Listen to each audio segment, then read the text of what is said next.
Assalamualaikum teman-teman. Perkenalkan, nama saya Habibah Kisya Kausar dari kelas 1E. Saya akan menceritakan isi buku yang berjudul Snow White. Dahulu kala hidup seorang ratu dan rajanya yang sangat mencintai satu sama lain. Namun sayangnya mereka tidak mempunyai anak. Suatu hari ketika ratu sedang duduk di bawah pohon, ia mengucapkan keinginan memiliki seorang anak, dan putih salju jatuh dari langit. Kemudian sang ratu melahirkan seorang putri yang sangat cantik, dan ia diberi nama Snow White. Dan sang ratu meninggal dunia, dan sang raja sangat sedih karena kehilangan istrinya. Snow White pun menjadi dewasa dan menjadi seorang yang sangat cantik. Dan ibu tirinya Snow White, seorang ratu yang sangat kejam dan sombong padanya.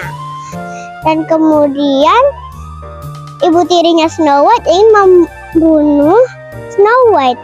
Dan ibu tirinya Snow White menyuruh pemburu untuk membunuh Snow White di dalam hutan. Namun sang pemburu tidak tega untuk membunuhnya dan membiarkannya pergi. Snow White pun melarikan diri ke hutan dan bertemu dengan 7 kurcaci.